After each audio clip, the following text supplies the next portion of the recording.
How are you? Good. All right, we'll keep things going with Dayne Davis. Please raise your hand and we'll get you a mic.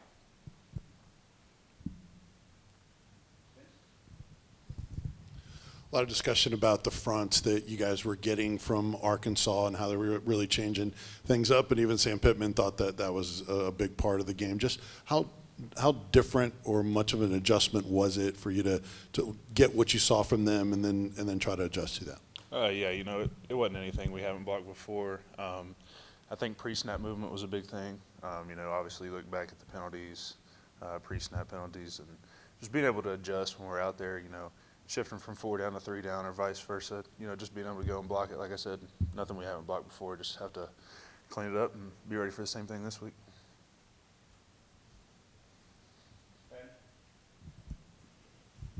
Dane, what have you seen from the guys and the team overall, just getting back in the building, the response from Saturday night and trying to begin preparation on the right foot this week? Yeah, I think the response has been great. Everybody in the building, we believe in each other. We know, Saturday we didn't get the job done, and we know we didn't play to our standard. So just coming back in, learning from the game, learning from the mistakes, and being ready for this week. Dane, you've been a part of it both ways, when you guys have been a winning team and when you guys have lost like Saturday. Just how chaotic and difficult is it to try to get off the field when fans are rushing the field in those kind of situations? Yeah, it does get hard. Obviously, we have to play to a standard to not even put ourselves in that position. You can just imagine if 50,000 people hitting the field at once, it gets rough. But, just getting out of there as fast as we can, safe as we can. So.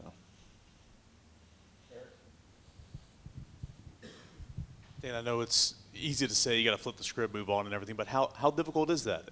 Coming off a road trip, a tough loss, but a huge game here at home. How difficult is it to flip that script? Yeah, it's a tough pill to swallow, but you have to come in, watch the film. You can't soak on a loss, regardless of who it is.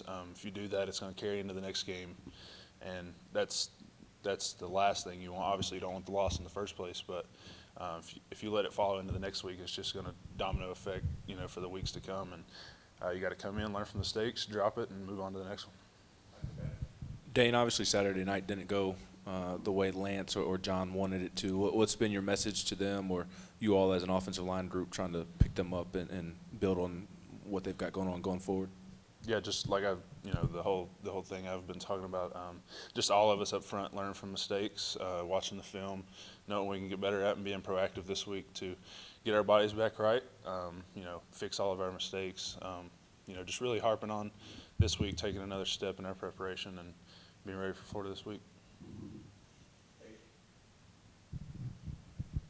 This is a little bit off the field, but obviously you have a GoFundMe, hurricane donations for Hurricane Helene. You're obviously from not too far away from that area. Just what's compelled you to try to get in on that mission, and just how rewarding is it to be able to play a hand in that?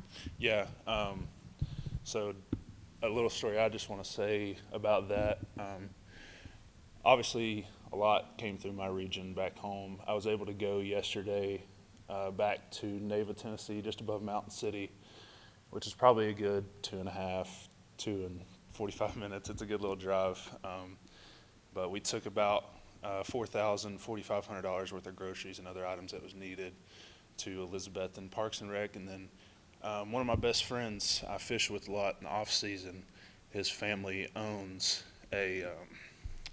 sorry, it troubles me a little bit. His family owns a farm.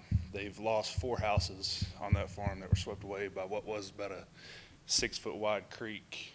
And just to see the videos and everything, we were able to drive up there yesterday, and you're just driving up the mountain and you look off the side of the road and there's a car wrapped around a tree. There's a house that's been completely ripped off its platform.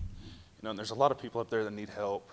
It's just really sad to see what's come to the region. So just trying to use my platform to help those people back home. If there's people out there that's able to donate, there's people that really need it.